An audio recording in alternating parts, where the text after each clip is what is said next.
Que un filme se pierda siempre será un suceso trágico.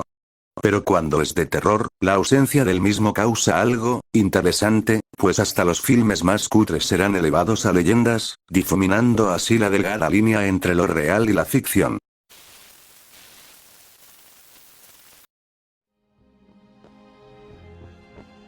Sinceramente, no me esperaba empezar esta segunda temporada de Darkington tan tarde y con un tema similar al del vídeo anterior, pero es algo casi inevitable, pues tanto la Lost Media como el cine de terror son algo que me apasionan, especialmente esto último. Inicialmente, este video iba a incluir muchos más casos, pero decidí dividirlo en dos partes para no retrasar aún más mi regreso. Así que, en unas semanas, podrás ver la segunda parte. Antes de comenzar, quiero aclarar algo. He incluido casos en los que ni siquiera se sabe si la película llegó a filmarse, pero que cuentan con algún tipo de material perdido relacionado con el proyecto. Aún así, contaré la historia de estas películas, ya que considero que vale la pena mencionarlas. De todas formas, solo son dos casos. Soy Darkington, y el día de hoy, todas aquellas ánimas interesadas síganme en este largo viaje de filmes exitosos. Y no tan exitosos, que por azares del cruel destino, se encuentran en las garras del olvido. Sin más, comencemos.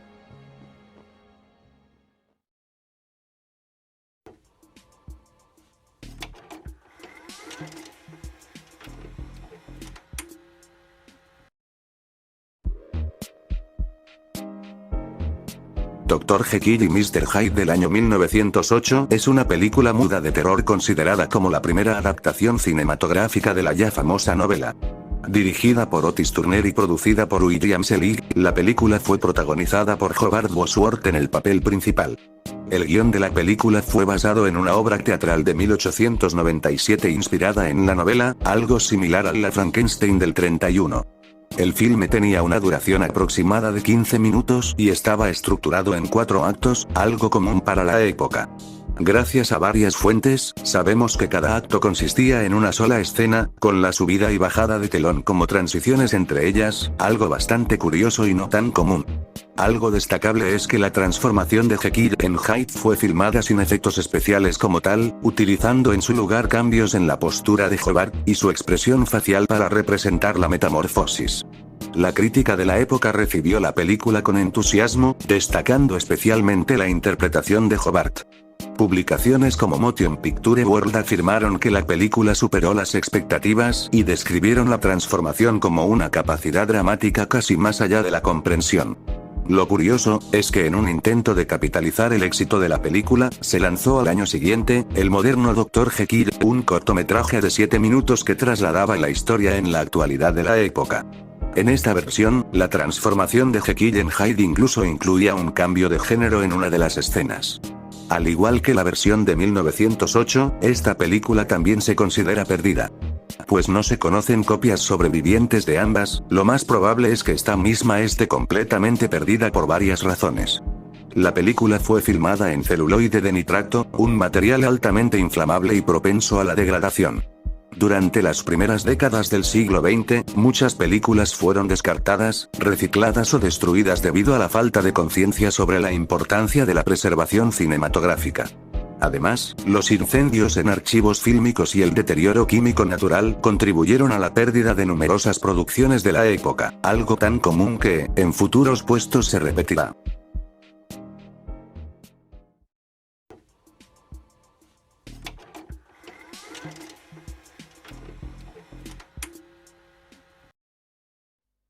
The Dream Woman fue una película muda de 1914 dirigida por Alice Guy, una de las primeras cineastas en la historia del cine.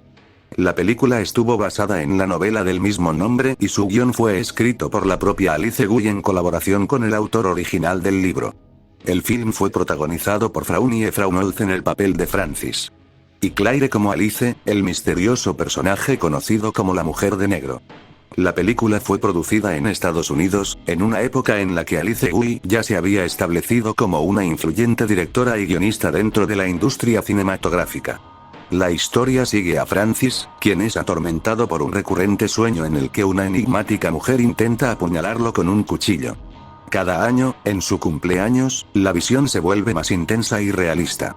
Con el paso del tiempo, Francis se casa con una mujer, llamada Alice, quien al futuro terminaría matando a Francis, apuñalándolo con un cuchillo. Finalmente la película concluye con una escena ambientada en el mundo de los espíritus, algo bastante destacable. Actualmente, no se conoce la existencia de ninguna copia completa de la cinta, y solo han sobrevivido 14 fotografías promocionales de la producción. A pesar de la pérdida, la trama de The Dream Woman ha sido referenciada en otros proyectos cinematográficos. En 2015, The Forbidden Room hizo una recreación parcial de la película. Esta otra película, inspirada en varias producciones perdidas del cine mudo, recrea tanto esta como varias películas perdidas. No sé si este filme tenga algún tipo de doblaje, pero saber que varias películas mudas han sido recreadas con medios actuales es un dato bastante curioso que merecía la pena mencionar.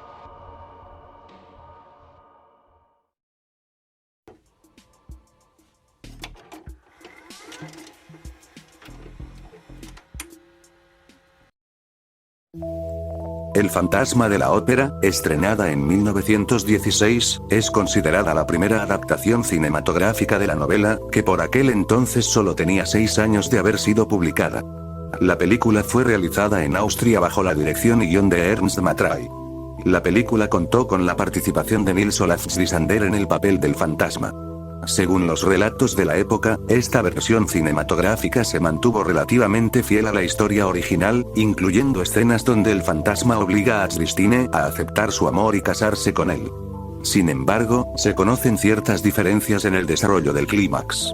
En lugar de la trampa de agua que atrapa a Raoul en la novela, la película presenta una habitación que aumenta de temperatura como un horno. Además, Christine no muestra simpatía alguna hacia el fantasma, a diferencia de la historia original. Raoul y su acompañante masculino logran encontrar una abertura en la habitación y escapan con Christine. Como consecuencia, la caldera de la trampa se sobrecalienta y explota, matando a Eric en la explosión, lo cual contrasta con el fallecimiento más tranquilo que tiene en la novela. La película se estrenó en Austria y los Países Bajos entre 1916 y 1917. Sin embargo, al igual que la mayoría de las películas de esta época, después de su proyección, fue devuelta al estudio, donde probablemente se perdió o fue destruida. Actualmente, no se ha encontrado ninguna copia o material visual, únicamente relatos de la época, 2 pósters promocionales y varios artículos de periódico de la época.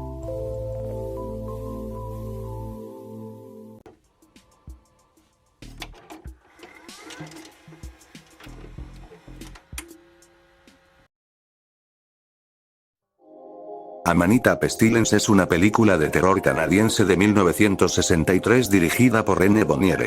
Amanita Pestilence es especialmente significativa por ser el primer filme canadiense a color. En un momento en que el cine en color estaba comenzando a popularizarse, esta obra marcó un hito técnico dentro de la cinematografía canadiense. Además, la película es reconocida por haber sido filmada tanto en francés como en inglés con el mismo reparto. Por otra parte, la trama de Amanita Pestilence gira en torno a un hombre que vive en Montreal, Canadá, quien se obsesiona con un extraño hongo que crece en su jardín. A medida que los hongos se multiplican, se vuelven cada vez más difíciles de erradicar, provocando un progresivo deterioro en la salud mental del hombre. Su obsesión lo lleva a enloquecer, y en su delirio, comienza a volverse agresivo con sus vecinos. La película plantea una alegoría sobre el poder destructivo de la naturaleza y la obsesión humana, con elementos de horror psicológico que exploran la alienación y la locura. Aunque Amanita Pestilence fue estrenada en el Festival Internacional de Cine de Berlín de 1965, no logró captar la atención del público ni de los críticos de manera significativa. A pesar de su relevancia histórica y sus características innovadoras, la película fue considerada un fracaso. Este fracaso comercial impidió que se realizara un lanzamiento casero, lo que contribuyó a que el filme cayera en el olvido. La película fue transmitida en televisión en Alemania, tanto en el este como en el oeste, durante las décadas posteriores, lo que permitió que tuviera una breve circulación fuera de Canadá. La última transmisión conocida por televisión ocurrió el 10 de mayo de 1998 por el canal canadiense Moviepix. En la actualidad, los únicos vestigios que quedan de la película son algunas fotografías, material de prensa que han aparecido en plataformas como eBay, y como último hallazgo significativo, varios minutos de la película fueron filtrados a internet, aunque en una calidad de imagen y audio pésima. Esto ha sido significativamente importante para el caso, aunque el usuario que lo subió no diera mayores detalles de su hallazgo. Esperemos que en los próximos años se encuentre el filme completo.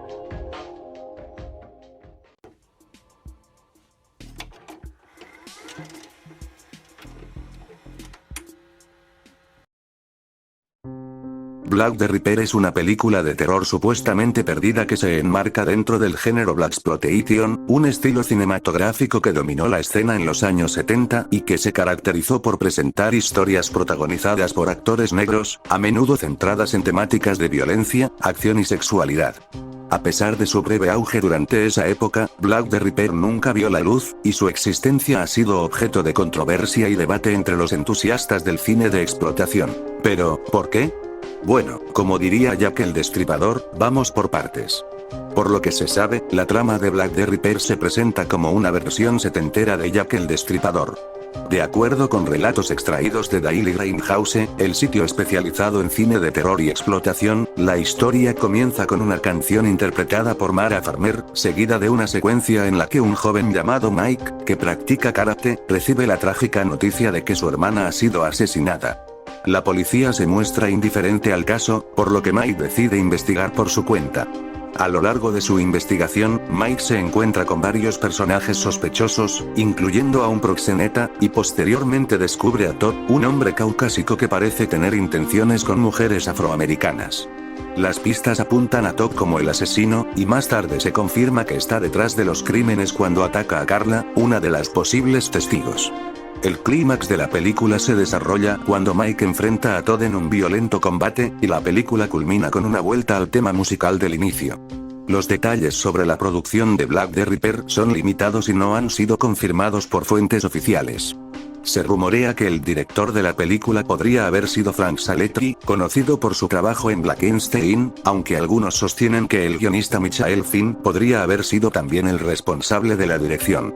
La confusión sobre los créditos y el personal involucrado se ve reflejada en las múltiples versiones sobre quienes formaban parte del elenco. Pero la discusión sobre el supuesto elenco de la película no es lo más raro del caso, sino que, lo más raro de Black the Ripper es su total falta de evidencia. La única fuente confiable que menciona la película es un artículo de la revista Variety de 1974, que anunciaba su producción, pero no se ha encontrado ningún otro registro que confirme si la película fue completada, estrenada o siquiera distribuida en alguna forma. Existen rumores que sugieren que la película estuvo disponible durante un tiempo en un archivo torrent, pero la autenticidad de estos relatos ha sido cuestionada, y muchos afirman que las copias disponibles podrían no ser de Black the Ripper. Incluso en 2014, Daily Grindhouse publicó un artículo extenso sobre la película, incluyendo imágenes que supuestamente pertenecían a la cinta, aunque algunos usuarios han señalado que esas imágenes podrían haber sido tomadas de otras películas de la misma época. Actualmente se ha descubierto que algunas de las imágenes supuestamente relacionadas con Black the Ripper fueron, de hecho, extraídas de la película Top of the Heap, de 1972, lo que ha llevado a algunos a especular que la película nunca existió o que su existencia fue parte de una broma o una leyenda urbana.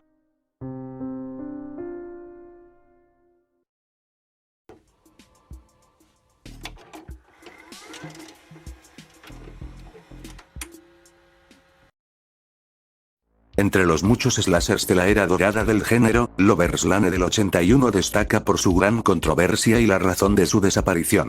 La primera mención de Lover's Lane apareció en octubre de 1980 en la revista Box Office Magazine, como parte de una ambiciosa campaña publicitaria de Cannon Films.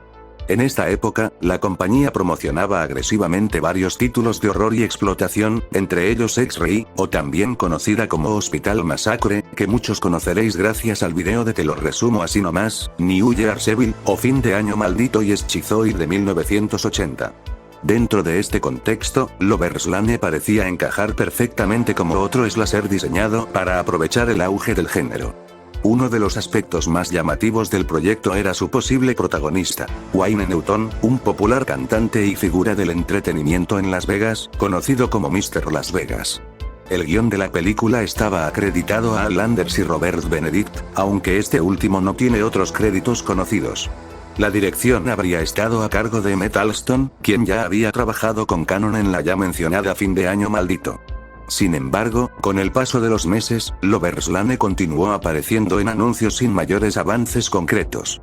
El 19 de diciembre de 1980, The Washington Post mencionó el proyecto como parte de la ola de slashers que llegaría a los cines en 1981. En marzo de ese año, la película seguía figurando en listados de estrenos próximos. Incluso se promocionó un supuesto estreno en Cannes. Sin embargo, para sorpresa de muchos, la película nunca llegó a materializarse. Años después, cuando Wayne Newton demandó a la cadena NBC por difamación en 1986. En el juicio, se reveló que la película se vino abajo tras un informe de NBC que vinculaba a Newton con el crimen organizado. Este escándalo asustó a los inversionistas del proyecto, quienes retiraron su financiamiento, condenando a Lover's Lane al olvido. Sí, la película como tal no se sabe si se llegó a grabar, pero sí se tenía un guión finalizado. Billy Fine, distribuidor de películas como Escupiré en tu tumba del 78 y Fin de año maldito, confirmó que la controversia en torno a Newton hizo inviable el proyecto, en sus palabras. Teníamos un grupo muy conservador de inversionistas y queríamos evitar problemas. Querían un trato limpio. Que Newton ganó la demanda y se le otorgaron 19,2 millones de dólares en daños, Lover's Lane nunca fue retomada. En 1986, Fine declaró que estaba dispuesto a financiar la película con su propio dinero, pero para entonces el auge del slasher había terminado y el proyecto quedó en el olvido definitivo.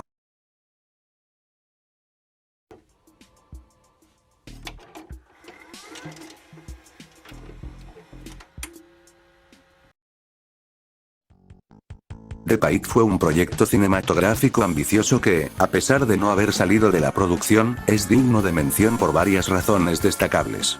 Esta película fue creada por Cliff Duenlow, un exportero de discoteca convertido en compositor de música, quien decidió adaptar su propio libro, The Pike en 1982. La trama de la película, descrita como el equivalente en agua dulce de Tiburón, se centraba en un lucio asesino enorme que aterrorizaba a los habitantes de un lago. La historia seguía a un periodista sensacionalista recientemente divorciado, que se embarca en la investigación del extraño caso, y un biólogo marino experto en arcos largos llamado Ulysses Grant. A su vez, un certamen de belleza que se celebraría en la localidad se añadiría como un elemento que pondría en peligro aún más vidas. Duenlow logró generar interés en su proyecto, reuniendo un elenco que incluía a la actriz Joan Collins, Jacket Leigh y la presentadora de televisión Linda Rowland. A lo largo de 1982, Duenlow y su elenco realizaron varias apariciones en programas británicos, como Look North y Tomorrow's World, con el objetivo de recaudar fondos y aumentar el interés público por la película. En este proceso, no escatimaron en gastos y encargaron una réplica a tamaño real del lucio asesino a Ulvertech Engineering, una empresa especializada en robótica. Este prop de tamaño real iba a ser una de las piezas clave de la película, similar al tiburón en House, pero, desafortunadamente, no funcionó correctamente durante la presentación de prensa. A pesar de los intentos por solucionar los problemas técnicos, Duenlow y su equipo abandonaron finalmente el proyecto. El robot del lucio pasó varios años en una exposición de robótica en Japón, donde los visitantes podían manipular sus mandíbulas mediante un control remoto. Sin embargo, después de esa exhibición, su paradero, al igual que el resto de material de producción y muchas entrevistas y grabaciones realizadas al director y al animatrónico han caído en el olvido. Se ha especulado que el robot fue entregado a alguien que operaba un mini submarino en Windermere o que terminó en manos de chatarreros. A pesar de que la película nunca fue realizada como tal, el libro de Pike, publicado en 1982 por Anne Lin, tuvo una segunda oportunidad en el mundo del cine grabado en video en 1992, publicándose así el segundo intento de adaptación de la novela, ahora llamado Psycho Pike. Volviendo al proyecto del 82, un documental sobre la película, titulado The Pike, The Movie That Never Was, estaba siendo producido por Stephen Ray, uno de los fundadores de la Barsea Green Film Company. Este proyecto buscaba recuperar y documentar la historia de la película que nunca se materializó, pero en la actualidad, este documental tampoco se encuentra como tal, únicamente se puede hallar un video y una fotografía. Sí, otro producto relacionado a la película del 82 también se encuentra perdido. ¿Ya ven por qué me trajo tanta curiosidad esta producción cancelada?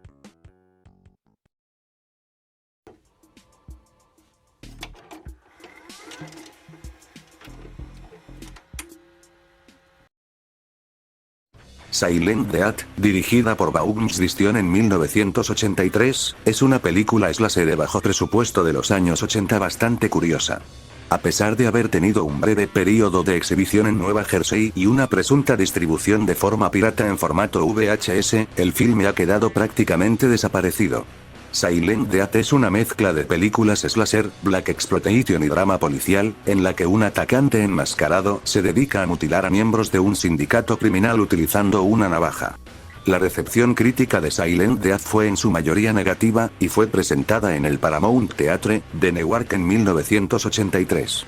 Rick Sullivan, quien escribió sobre la película en la revista Gore Cassette, la describió como casi insoportable de ver, haciendo énfasis en su mala calidad técnica, que incluía una cámara constantemente desenfocada, sonido inaudible y efectos especiales de sangre de color naranja.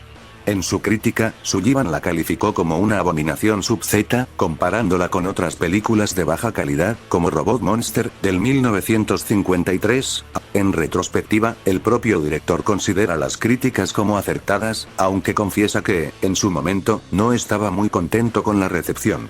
Por lo que se sabe de la realización de Silent Dead, fue un proceso difícil y poco convencional. Según el director, el presupuesto de la película fue muy bajo, y el equipo de producción tuvo que improvisar la mayoría de las decisiones, desde la elección de locaciones hasta los aspectos técnicos. A pesar de estas limitaciones, el director logró conseguir permisos para filmar en diversas localizaciones públicas, especialmente en Elizabeth, donde incluso el alcalde hizo una aparición especial en la película, algo bastante bizarro en mi opinión. Después de un breve recorrido en el Paramount Theatre de Newark, la película desapareció casi por completo del circuito cinematográfico. A pesar de su fugaz paso por los cines, Silent Dead logró una distribución limitada en VHS en algunas tiendas de alquiler de Nueva Jersey, esto según el director, probablemente siendo copias piratas, las cuales se vendían principalmente en pequeños negocios locales. Sin embargo, después de este lanzamiento limitado, el filme cayó en el olvido. Aunque Xdistion se ha mostrado reacio a confirmar la existencia de copias en circulación, la búsqueda de un ejemplar de la película se ha convertido en una misión casi legendaria para los coleccionistas de cine raro. Y, aunque no se tenga nada confirmado, se cree que el propio director es quien posee los negativos originales del film, pero que no quiere compartirlos por no considerar este producto como algo digno. Sinceramente, espero que la película se pueda encontrar, pues es legítimamente algo que tendría en mi colección de DVDs, Blu-rays y VHS, tengo muchas bizarradas en la misma, como un plagio del remake de Halloween hecho por Asylum. Y como dato, solo por esta película me descargué eBay. Y no me arrepiento.